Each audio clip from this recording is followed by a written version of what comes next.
Olá pessoal, tudo bem? Aqui é a Patrícia, esse é o Because I Read, nosso canal de bate-papo literário. Sejam todos muito bem-vindos. Estamos aqui para conversar hoje sobre a nossa última leitura conjunta do ano de 2023.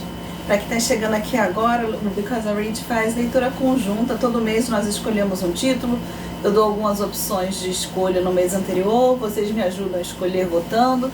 E aí, cada mês a gente lê um título diferente, que tem sido uma experiência maravilhosa, enriquecedora.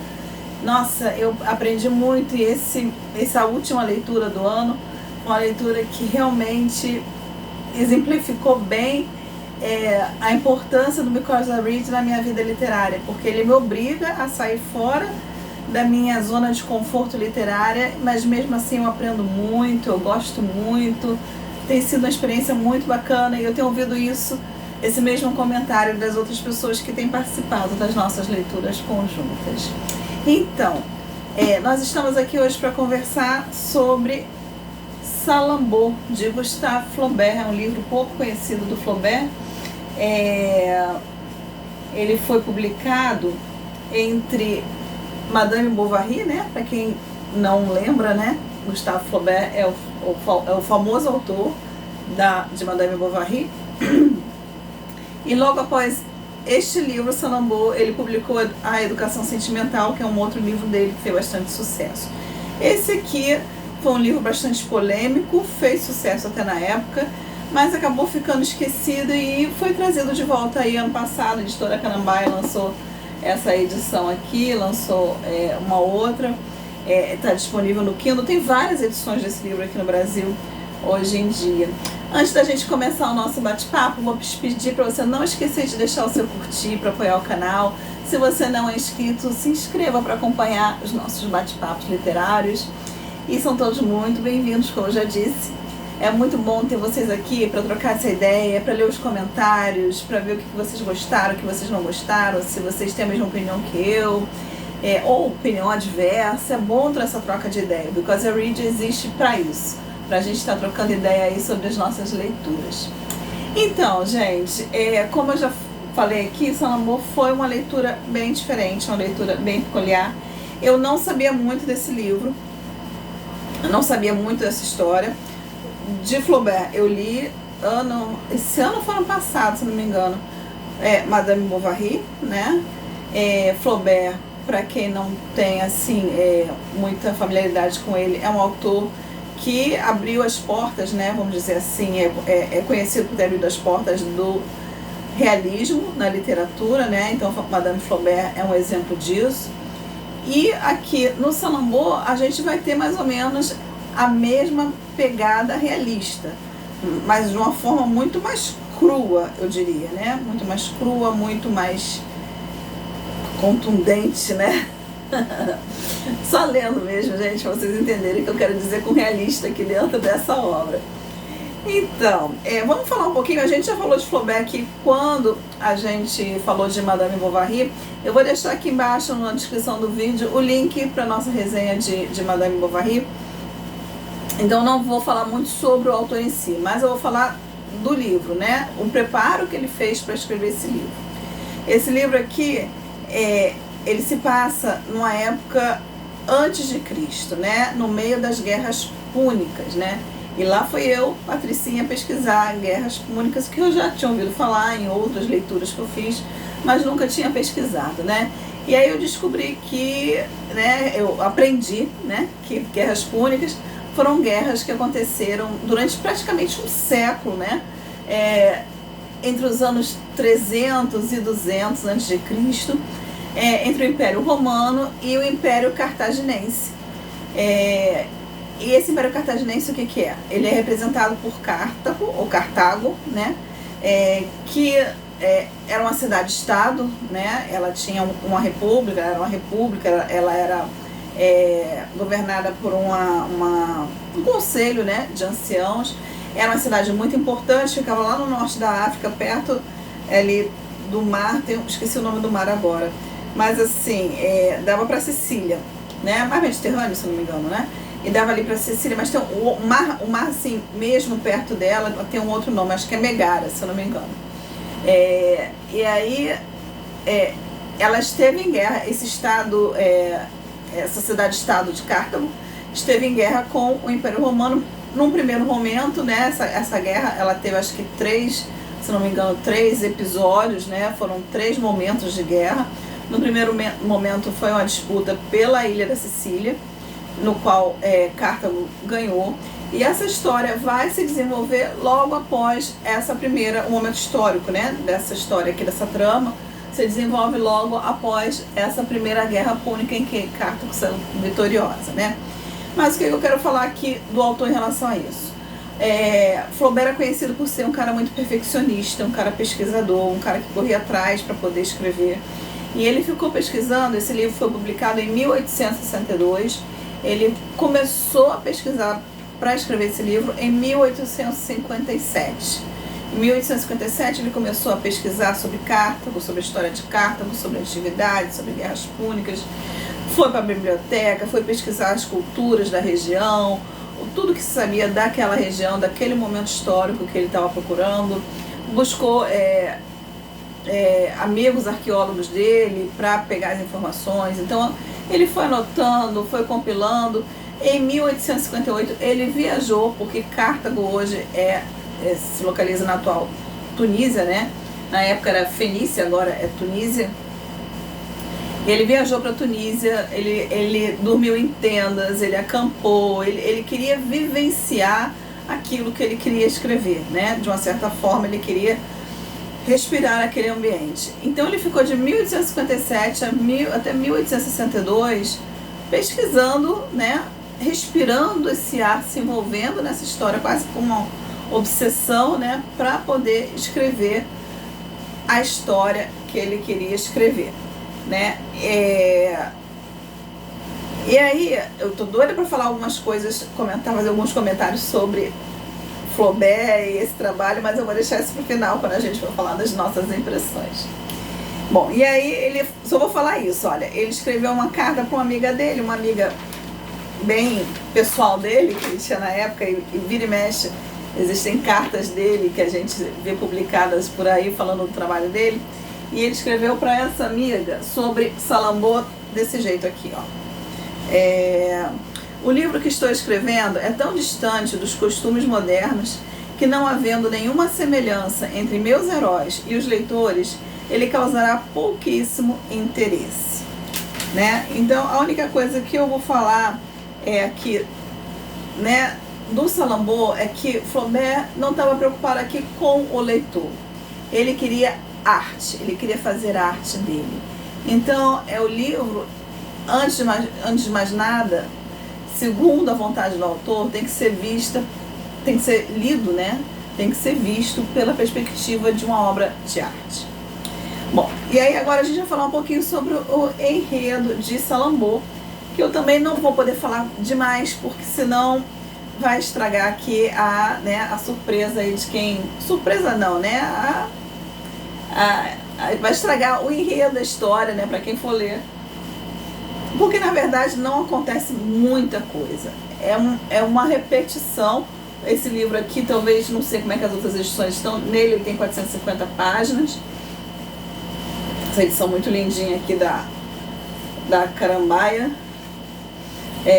Então, o que a gente tem aqui no enredo? Quem é Salambô? Salambô, aqui na história, é filha do general Amilcar Barca. Esse general Amilcar Barca realmente existiu. Foi um general cartaginês que teve vários filhos homens. Aqui é uma história de ficção. Então, Salambô só existe aqui na ficção, tá, gente? O Amilcar Barca existiu, mas a Salambô não. Então, aqui Salambô, que dá o título ao livro, é uma filha de Amilcar Barca, que mora em Cartago, né? Nessa cidade-estado lindíssima, maravilhosa. Aqui no livro você vai ver ela sendo descrita exaustivamente nos seus pormenores e mínimos detalhes, e você vai ficar embasbacado.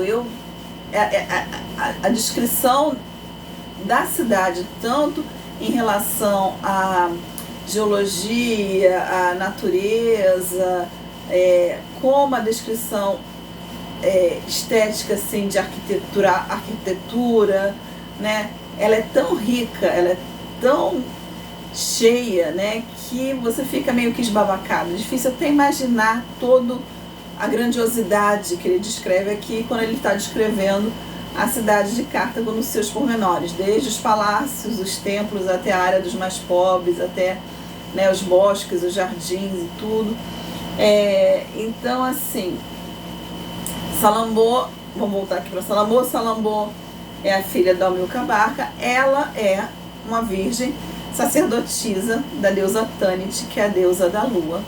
E essa a cidade, ela é extremamente, a cidade e a região e o momento histórico daquela região é extremamente idólatra. Eles têm milhões de deuses, para tudo tem um deus. Deus do dedo do pé, Deus do dedo da mão, tudo tem deus, gente. Tudo tem um deus diferente, que exige rituais diferentes, que possui templos diferentes, que alcançam coisas diferentes, mas eles são muito devotados, envolvidos com esses deuses e respeitam muito esses rituais. E uma das maiores deusas que tem aqui é a Tanit, que é a deusa da lua. Tem um templo maravilhoso, tem um santo dos santos, o templo fica lá no alto, né? E a Salambô é a sacerdotisa dessa deusa. Ela tem todo um séquito de eunucos que servem essa deusa com ela. E a Salambô, obviamente, aqui para o contexto, ela é linda, né? Dentro dos parâmetros, dos padrões desse lugar e dessa época, ela é muito linda. Eu vou pedir desculpa, gente, pelo barulho que vocês estão ouvindo do ar-condicionado, porque eu estou no Rio de Janeiro, está 50 graus, não tem como ficar sem ventilador ou ar-condicionado. Tá bom? Me desculpe o barulhinho aí de fundo. Mas voltando aqui à nossa história. Então, Salambô é a filha da Amilcar. O que acontece aqui? A história começa, como eu já falei, ao final da Primeira Guerra Púnica. Os cartagineses, Cartago contratou legiões de mercenários e de bárbaros para lutarem ao seu lado para vencer os romanos. E prometeu mundos e fundos. A história começa quando está tendo uma grande festa em Cartago, depois que eles venceram o Império Romano. E eles convidaram todo mundo, todos os exércitos que participaram desta batalha a participarem desta festa. Amilcar, o pai da Salambô, que é um grande general, está em campanha, não está na cidade. Ele faz parte também do Conselho de Anciãos, mas ele não está na cidade. E os mercenários, são bárbaros, são tribos assim, selvagens praticamente, né? Então eles estão naquela festa, bebendo, comendo, se esbaldando, mas estão destruindo a cidade, né? E tudo ali é muito rico, é muito luxuoso. Então eles estão entrando nos templos, eles estão destruindo as coisas sagradas. E aí, em um determinado momento da festa, Salambô, que estava escondida, sai com o séquito dela, se revolta, grita com todo mundo, fala que eles são uns selvagens, que eles estão destruindo tudo, amaldiçoa todo mundo. E nesse momento ela é vista por todos, incluindo Matos ou Matos, né? Não sei como é que se pronuncia, que é um dos líderes de um desses exércitos de mercenários. Matos também, por os parâmetros da época, é o guerreiro, né? É aquele cara lindo, maravilhoso, mágico, papapá. E ele fica encantado com Salambô. A partir daí, Salambô vira uma obsessão para ele, né? Ela pega, faz todo o escândalo dela e volta para dentro, né? Ela não é mais vista. No dia seguinte, os anciãos expulsam todos os mercenários dos muros da cidade, porque eles realmente destruíram a cidade. Eles falam que eles vão ter que esperar do lado de fora. E aí vai ter a questão do pagamento, porque está na hora de pagar pelo serviço, né? O soldo lá dos mercenários e dos bárbaros, o que eles tinham combinado. Só que, segundo Cartago, o conselho, né, eles não têm ou não querem pagar o que eles devem aos mercenários. E a partir daí vai se criar uma grande intriga.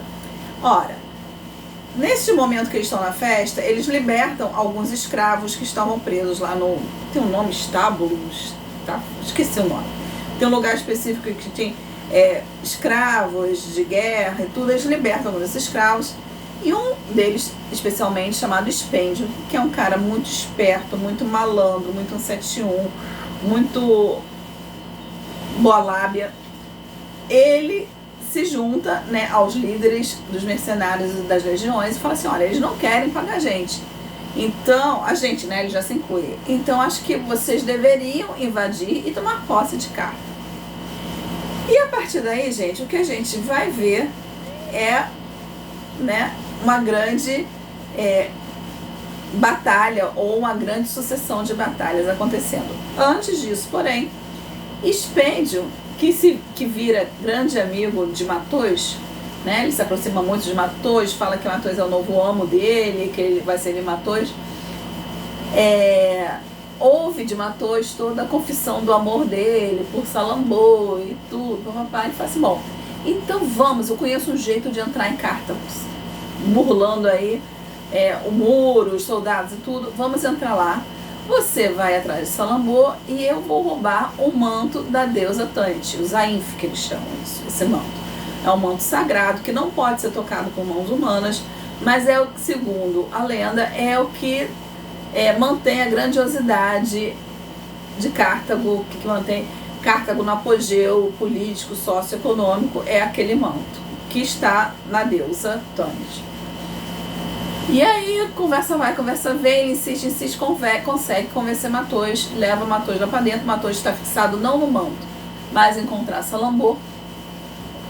E aí eles conseguem chegar no templo, eles roubam. Quem pega o manto é Matheus, lembrando que existe uma maldição, que o mortal que encostar no manto vai morrer também, tá?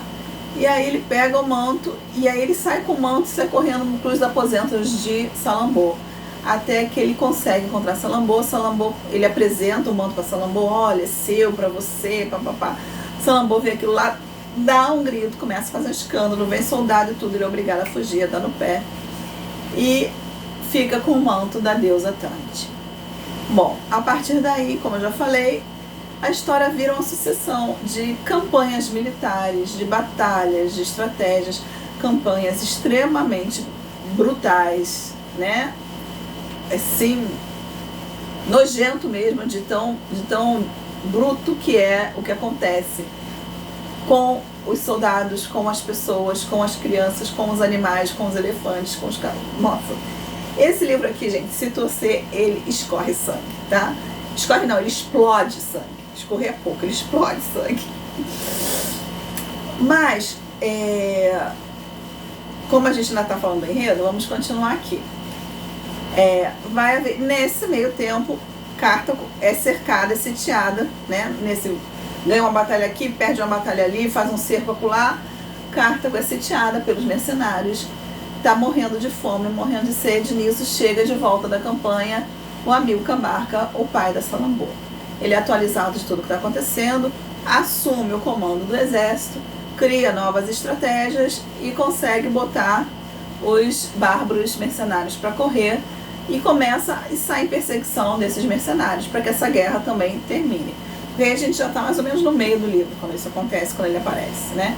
E aí mais batalhas, mais guerras, mais coisas acontecem, até que chega a conclusão da história, onde, né, o exército que perde, né, o lado que perde é dizimado, e há uma conclusão para a história aqui de Salambô com Matheus também, né? Outras coisas acontecem aqui no meio, algumas coisas importantes, mas eu não vou falar, porque senão a história perde a graça para quem ainda não leu.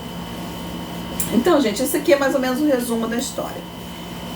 Algumas coisas eu queria comentar com vocês. Nossa, Patrícia, que história sangrenta, você não gosta de sofrência, né? Pra quem conhece aqui o Because I Read sabe que... Mas, gente, voltando a lembrar aquilo que eu falei lá no início, né? Flaubert não estava preocupado aqui com o leitor se identificar com a história. Ele queria fazer um trabalho de arte. Então a gente vai encontrar aqui uma narrativa extremamente rebuscada, extremamente rica. O vocabulário não é um vocabulário fácil, né?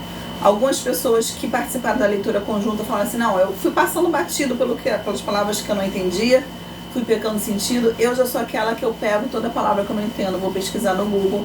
Então eu li esse livro com o Google aberto para pesquisar as palavras, para aprender. Aprendi bastante coisa, porque é um vocabulário rebuscado, não só no léxico, mas também na estrutura, é muita metáfora, adjetivos transbordam das páginas assim, né? São poucos diálogos e muitas descrições, né? E aqui a gente vai ter descrição, acho que a intenção do Flaubert é de colocar dentro desse ambiente tão peculiar, já na época dele, muito mais na nossa, né? Então, os aromas, os cheiros, o solo, a textura das paredes, das coisas, a descrição dos deuses, o ambiente, né? O clima que se... Então ele vai descrevendo tudo isso minuciosamente e ricamente durante toda a história. Tudo que acontece, desde os momentos que Salammbô está sozinha servindo a deusa, como durante as batalhas, ele vai descrever dessa forma, de uma forma muito rica. E ele coloca aqui, ele faz questão, tudo aquilo que ele pesquisou, tudo aquilo que ele, né, que ele aprendeu durante o trabalho de pesquisa dele, ele vai colocar aqui. Então, você vai conhecer muito da idolatria desse povo, você vai conhecer muito dos costumes, das intrigas políticas, né, do relacionamento do povo com o governo, né, dos anciãos. Você vai conhecer muito dos mercenários, são várias tribos aqui, né, que participaram nessa guerra, númidas, africanos, gauleses, desertores da Grécia, de Roma. Então você vai ter aqui vários povos da África, vários povos da Europa, todos eles compondo um exército junto com esses mercenários. Se não me engano, são 8 líderes diferentes que compõem esse exército, que luta para conseguir conquistar a carta, né? E a história vai estar sendo alternada entre essas duas coisas. Então tudo aqui é muito rico de detalhes, de informações. Não tem muita coisa acontecendo. Na verdade, é uma repetição de coisas. Um ganha, o outro ganha, um perde, um vai, o outro faz uma estratégia, consegue, né? Então toda aquela desenvolvimento de estratégias, de intrigas, de batalhas. E tem cenas muito pesadas aqui. Tem cenas não, o livro todo ele é pesado. Tem muita luxúria, tem prostitutas rituais, tem é tudo muito aberto, muito escrachado. Isso aqui é realismo, né? Então assim, é tudo muito assim exposto.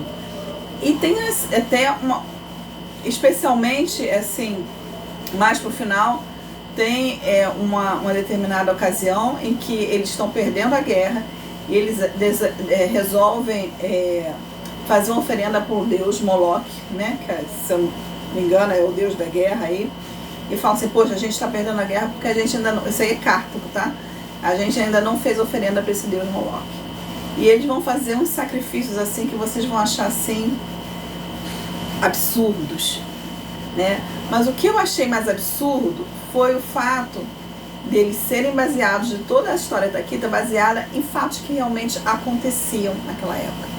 Então assim, é uma história que é muito violenta, ela é muito cruel, mas ela é tão longe da minha realidade que eu não me senti identificada com as situações. Eu fiquei assim, né, de boca aberta com o que ele contou, mas eu não sofri junto, né? Eu pensei nesses acontecimentos, achei um absurdo, achei uma crueldade, mas eu não sofri junto. Por isso que eu não me identifiquei com nenhum personagem, eu não me identifiquei com nenhuma situação.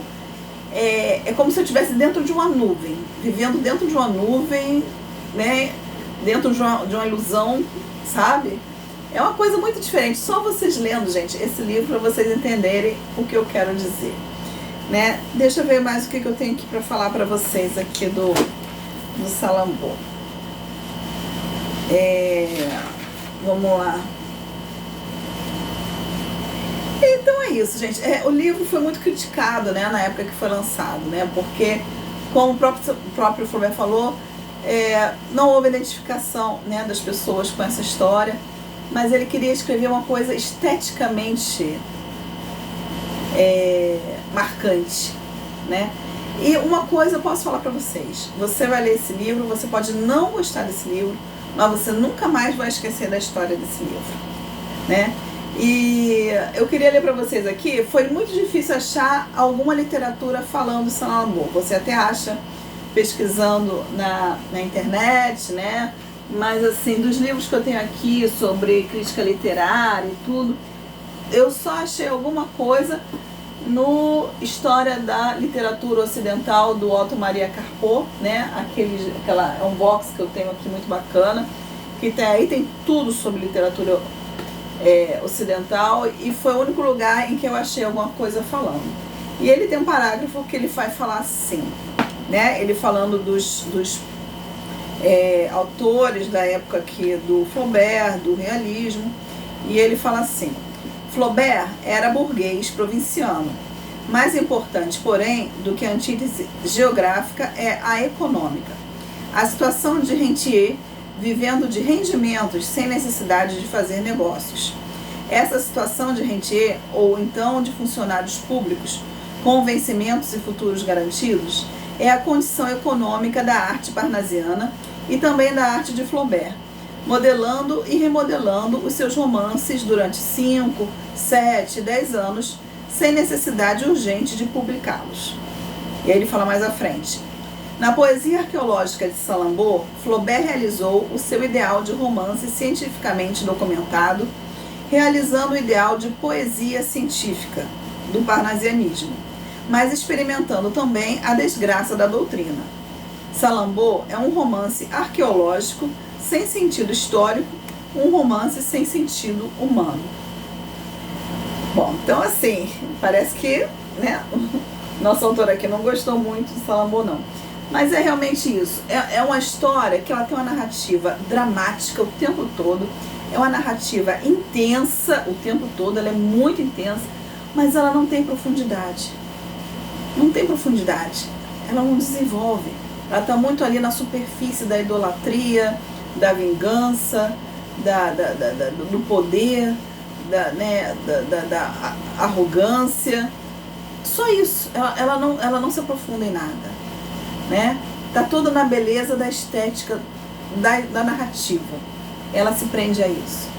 Não li nada igual a esse livro antes. Acho difícil ler alguma coisa parecida com esse livro depois. Então, assim, Patrícia, você gostou?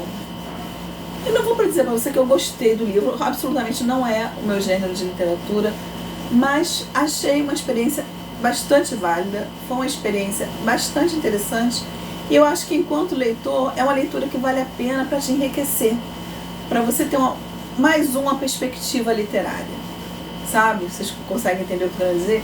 É uma forma assim de enriquecer o teu conhecimento sobre narrativas. Como pode ser uma narrativa que é puramente estética, que é puramente pela beleza da narrativa, não pela trama, não por construção de personagem, não por importância, mas pela narrativa em si. E outra coisa que eu achei muito interessante foi porque eu não conhecia nada dessa época de guerras púnicas, poucas coisas eu li que se colocam historicamente antes de Cristo, né? Eu li